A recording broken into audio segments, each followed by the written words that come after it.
Hi, I'm Ben from Sundowner RV. You might brand new Sundowner RV t-shirt.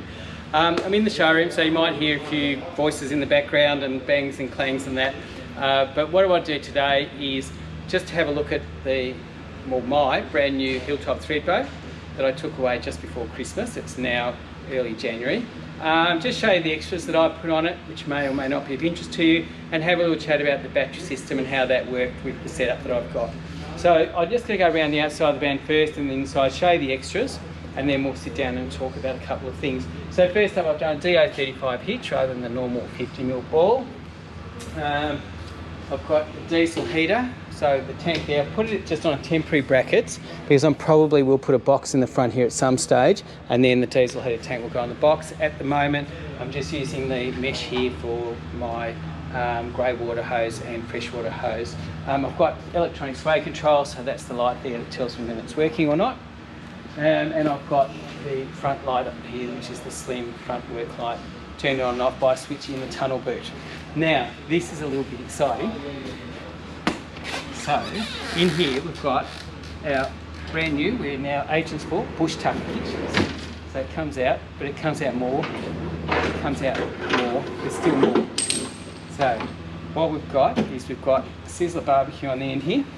So that's for your meat or whatever you might want to barbecue, cook with the lid up or down. And then, not much room here in the showroom, but slide in a bit of sneak past. Now you can see from here, take this one off, got to remember how this goes. Just put it here for a moment. Then this lifts up, this lifts up. Why doesn't it lift up? Like that.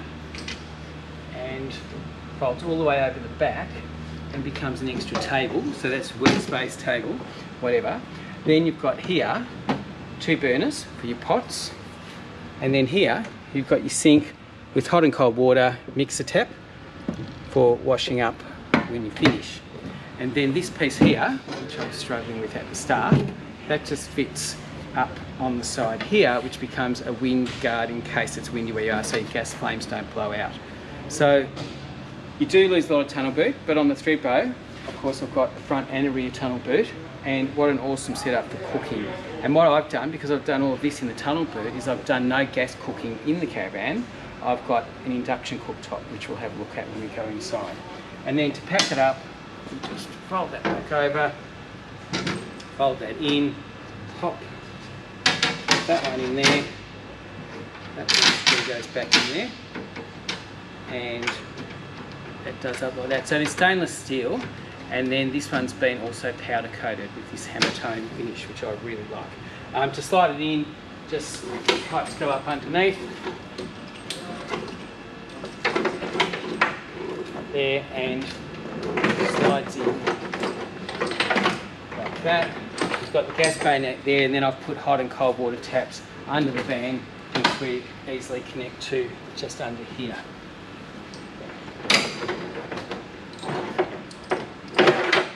Get that into place.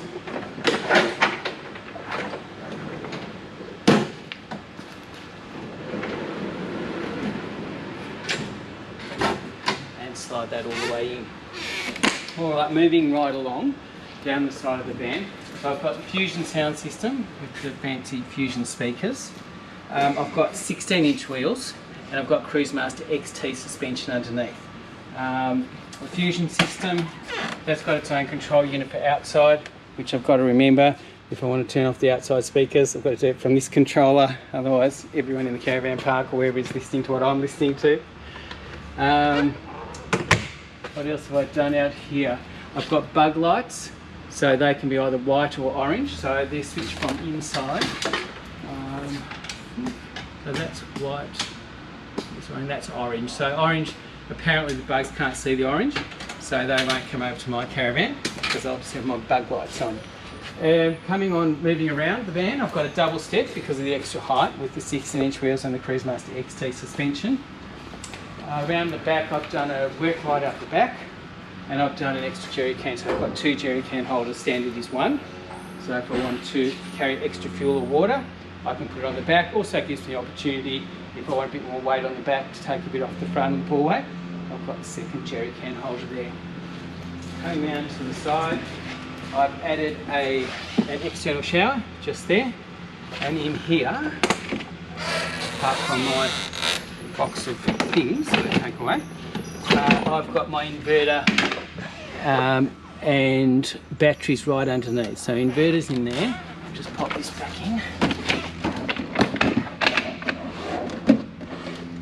And I've got two 150 amp lithium batteries, 150 amp hour lithium batteries underground there. I've got quick fill for the water tanks. So that means when the hose is connected to the van, if I flick this tap across, I can actually fill the tanks from the hose. So I don't have to stand there holding the hose into the tank for 15 minutes or however long it takes. So that's a really awesome thing. Standard hot water service. I've done 274 litre compressor fridge. So that is vented inside the van, not outside. It does have an access door up there. However, it doesn't have the normal vents that let all the dust and air flow through when you're off the main road. And I think that's really... Oh, the only other thing, the grey water tank. So I've got the grey water tank outlet up here, which is where we normally put the grey water tank on the thread bow, and I've got checker plate protection for the outlet and for all the pipes and things underneath, just so that stones aren't breaking and damaging things underneath. So I'm not sure how much you can see under there, but Hilltop's done a really neat job just covering things.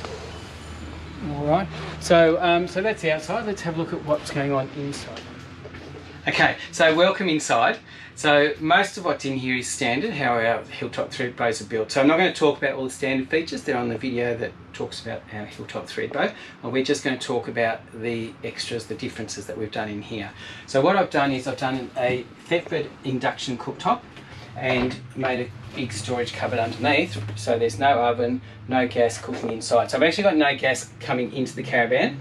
It is a gas hot water service and gas for the outside cooker, but we've got the gas hot water service boxed under the lounge so that the gas doesn't anywhere come into the van. So even if there is a leak, it won't be inside the van. So there's Gemma the photographer falling over the table. Okay, so that's what I've done on the cooking, and we'll talk about that a little bit more in terms of the battery system and everything else shortly. The Fusion sound system, which is really awesome. We actually used it when we were away. It was 4 of us sitting around the table at the back, and we had some really nice music on, and the sound quality was sensational. It was really, really good. I'm not that big a thing about spending lots of money on things like that, but actually was really, really good. Cabinetry, that's all normal. Coming through into the bedroom, we haven't got any of Gabby's fancy bedding or anything in, so just the mattress protector. We've got one extra Sirocco fan, so I've got one on each side of the bed. Next to the bed I've got wireless phone charger on each side, and the controller over there for the diesel heater. Up here, this is a big deal, the Dometic dust reduction system. So how's that open? So that is positive pressure dust reduction system with a filter. And so that's a really good thing when you go in the middle of Australia, in places where you've got that really fine dirt which finds its way into your caravan. That will give you positive pressure through the van so that the dust can't come in, and they actually really do work. Thetford 274 litre compressor fridge. I think I'm going to swap places with you so that you can actually have a look at this, because it's seriously impressive. So that's the freezer, that's the fridge, and it even comes with some water and bubbly water. So yeah, it's a big fridge. It's really awesome. So really happy with that. You might think that I put extra lights in, but I haven't. They're all standard. That's how the van comes. I've got a wireless phone charger here on the bench as well. That's really handy if you're watching TV, sitting, playing cards, which actually we did do. I'm not really a cards player, but it was fun. And your phone can just pop on there and charge while you're here. So I think that's mainly the extras that you can see. What I'd just like to do now is talk about how it performed and what I experienced. It was only a couple of nights away, but it was actually really good in terms of testing out the battery system. So I'm going to sit back here. This is my spot in my thread boat. So what I've done is I've got two 150 amp hour lithium batteries. I've got a 3000 watt auto switching inverter, so that gives me 240 volts throughout the van, whether I'm plugged into power or not, including the air conditioner. And I've got a Victron BMV 712 battery monitor, and I've got a RedArc BC-DC 1240D DC-DC charger. So it's a really great setup, and it gives me a lot of power. So when we went away for the weekend, it was down to Wilson's Prom. We were on a powered site, and when we first got there, I went, oh yeah, plug the power in there. And then I thought, hang on a minute, well, I'm going to unplug the power and see how things work over the weekend, but just use the caravan as I would. I can always plug in the power if I need to. So for dinner that night, the Friday night, we decided to make rice. And so I said, hang on, I'm going to do the rice on the induction cooktop using the batteries and see how I go for power. So brown rice, probably about 30 to 40 minutes on the induction cooktop. Used about 19% of my battery power. So it was a lot of power, but at the same time very usable. We then boiled the kettle several times, and my partner Janine, not thinking battery, no battery, fills the kettle up, a normal full-size Kmart kettle, you know, so like more than half filled the kettle, boils it away, 9% battery gone, boiling the kettle. Now we could have used a small kettle and put 2 cups of water in it, but I didn't want to do that. I wanted to just see how does everything work as if we're plugged into mains when we're not. So when we went to bed, we're down to, I shouldn't say we went to bed, when we got up in the morning, because the fridge was running all night as well, we were down to about 51% battery. So we had gone through quite a lot, but not concerningly so. So the next day, it was quite cool, so a nice cool breeze, which is great for your solar panel, and I should have said I've got 600 watts of solar on the roof. So the next day, it was cloudy with sunshine, so it was one of those days, the clouds were blowing over, we had sun, we had cloud, not huge amounts of power, so I was getting generally 200-300 watts when I was looking. We weren't out the caravan all day, but when I was looking at the battery monitor, 200-300 watts of power actually coming into the batteries from the solar. And we got up to, I think it was 91% during the day. So almost fully charged just from the solar panels, and it wasn't that much sunshine during the day. So that was a great result. That night, again, we didn't use the induction cooktop, but we did boil the kettle and we just used whatever we want to use. And I think we got down to something like 82% or something battery. So really we had heaps of power, we had no problem. And if I was really free camping where I couldn't plug in, I probably wouldn't use the induction cooktop normally. I would just use the gas cooker outside, which is why I've got that big outdoor kitchen there. So that's the thought process. But if you want to, absolutely, you can run that induction cooktop off the batteries. The reason I went for the 3000 watt inverter is because that induction cooktop can take up to 2300 watts. So I needed to go a bit bigger than what I would normally put in, which is a 2000 watt inverter. The air conditioner, that's really efficient, that runs really comfortably on that power. We didn't run it because we just didn't need it when we were away. Didn't need heating or cooling, it was just really good. But that will comfortably run on there. How long it will run for would very much depend on the temperature difference between outside and inside, but you'll certainly get several hours out of it. In hindsight, would I go to 200 amp hour lithium batteries than 2 150s? I probably would for the extra cost, just with the thinking about the induction cooktop and the air conditioner and everything. But either way, works really, really well. The suspension, etc., I can't particularly comment on that because we went down to Wilson's Prom, we had sealed road all the way, so we didn't really give the suspension a test. It towed really well behind the patrol, and so comfortable to be in and to live in. So great success, and just really interesting to see how the inverter and cooktop and all of that was working. Now that I know how to turn off the external speakers on the stereo, that's probably going to be better for everyone else around me, but other than that, all is good. I just remembered there's one more thing that I did try out, which was the Starlink. Starlink is my satellite internet connection that can work anywhere in Australia as long as you've got free vision of the sky from the actual little satellite thing, which I put it on the ground next to the caravan.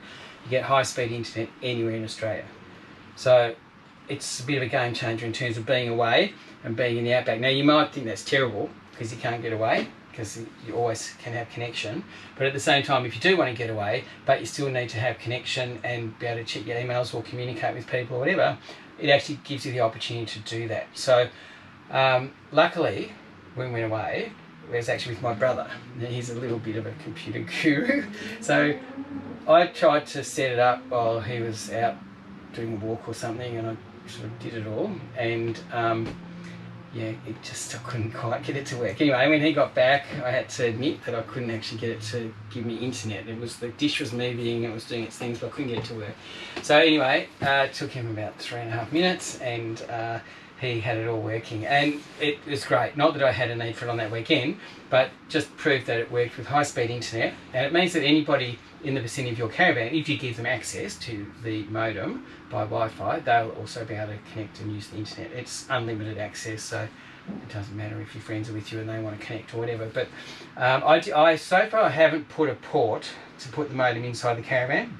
So I put the actual modem in the entertainment hatch outside, and I packed it up at night. I didn't leave it out there. Not that I think it's of any value to anyone, because it has to be connected to your ID and everything else, so you would just turn it off if it got stolen, but still I didn't feel comfortable leaving it outside. So we have got ports that we can install, and then you can have the modem inside and have the cord run through and just have the dish outside. I had the dish and the modem sitting in the entertainment hatch, and then connected by Wi-Fi from inside the caravan to the modem, which worked really, really well. So it's something that is worth talking about. If you need internet, if you need to be able to do work while you're away, have a look at Starlink. I don't make any money out of it. I'm not an Elon Musk team or anything else. It's just something that works really, really well, and I think it's worth having a look at. All right. So that's it for my van. There's lots to think about and talk about. By all means, give me a call, send me an email if you want to ask me some questions. Come in and have a look at what we're doing. It's a lot of fun. Thanks. See ya.